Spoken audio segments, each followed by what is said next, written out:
Assalamualaikum warahmatullahi wabarakatuh. Halo teman-teman, perkenalkan nama saya Khairini Sali Abi dengan NIM A111222039.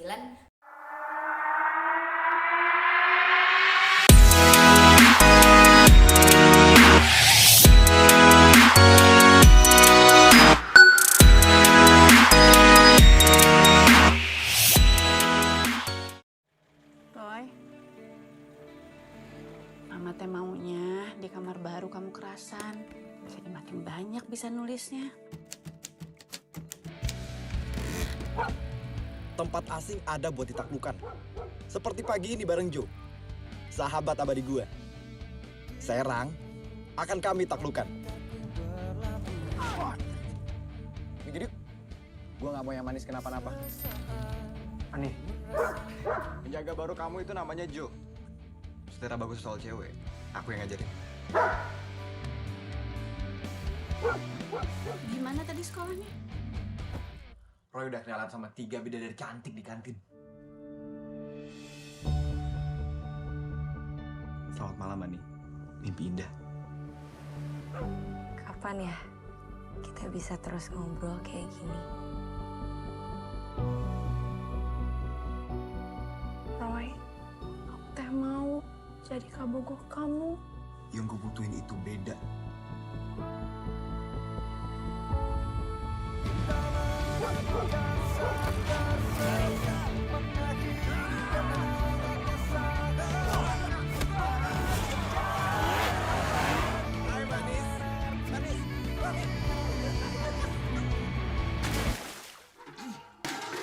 Udah lupa janji kamu mau jadi penulis ke papa.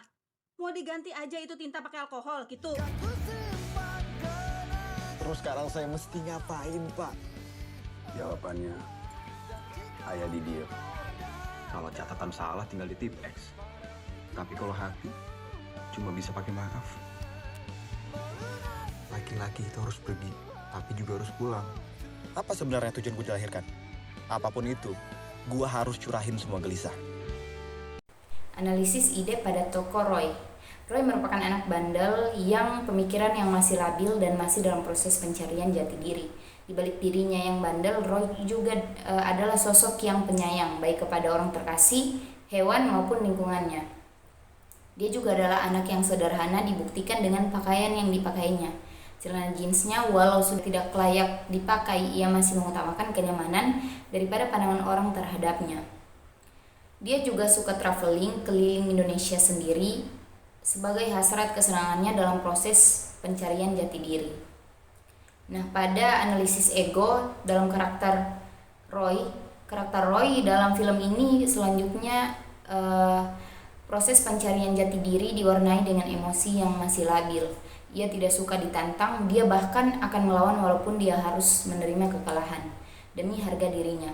Namun meski begitu, dia juga tetap mempertimbangkan yang baik dan buruk untuk masa depannya kelak. Saat Joe dibunuh, anjing kesayangannya itu, ia sangat terpukul. Kemudian ia memilih untuk traveling keliling Indonesia daripada harus balas dendam kepada geng Borsalino. Ada saat dia diusir oleh ayah Ani karena diketahui adalah seorang anak dari pengkhianat. Dia memilih untuk menjauhi Ani karena menghormati ayah Ani dan menjaga martabatnya sebagai laki-laki. Meskipun di dalam hatinya masih sangat mencintai Ani. Nah, berikut adalah analisis superego pada tokoh si Roy.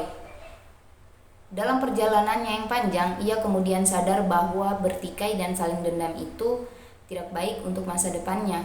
Di akhir cerita, ia kemudian memutuskan untuk berdamai dengan Dullah dan kemudian memberikan ia suatu pelajaran pengalaman hidup yang berharga untuk masa depannya. Baik, selanjutnya yang kedua yaitu analisis karakter Ani. Ide. Ani merupakan gadis cantik. Karakter perempuan Ani dikenal dengan panggilan Dewi Venus di sekolahnya karena terkenal sangat cantik. Ani tertarik kepada Roy, siswa baru yang sedikit berandal, unik dan menyukai sastra. Ia juga menyukai sastra karena sastra sama seperti Roy. Ia menyukai Roy. Karakternya yang cantik dan polos dalam film ini sangat menggambarkan sosok wanita lemah lembut di tahun 80-90-an. Dia membenci Dula karena sejak kehadiran Roy, Dula berubah menjadi jahat. Walaupun sebelumnya dia mencoba membuka hati kepada Dula. Sifatnya penyayang kepada sekelilingnya, bahkan hewan pun, ia tak butuh waktu lama untuk bisa akrab dengan Joe, anjing si Roy. Selanjutnya, analisis pada ego. Karakter Ani diperankan oleh Feby Rastanti. Ini sangat apik karena cukup menarik. Suatu ketika Roy mendekati seorang perempuan pindahan karena berniat menjauhi Ani. Ani kemudian berpikir untuk diam dan mengamati Roy dari kejauhan karena dia tahu bahwa rasa cemburunya percuma saja. Jika Roy sudah mencintai wanita lain, ia tidak bisa berkutik. Ia menyampingkan egonya supaya melihat Roy bahagia. Ani juga membeli mendengar sang ayah ketika ayahnya melarang dia mendekati Roy kala itu. Ini merupakan Ani posisinya menurunkan egonya demi kebaikan. Nah, untuk super ego di sini penantian Ani terhadap Roy berbuah hasil yang manis karena Roy ternyata juga mencintai Ani. Meski pada akhir kisah Roy harus melanjutkan perjalanannya mencari jati diri. Analisis ide pada tokoh Dula. Yang ketiga ini, Dula sosok penguasa sekolah yang paling ditakuti. Ia bahkan seperti layaknya seorang yang berkuasa dan bisa melakukan apa saja untuk tetap mengokohkan posisinya sebagai penguasa. Ia sendiri merupakan pemimpin geng Borsalino yang beranggotakan dirinya Sodik dan Iwan. Ia juga sosok yang angkuh akan kekuasaan, sombong dan tidak mau dikalah.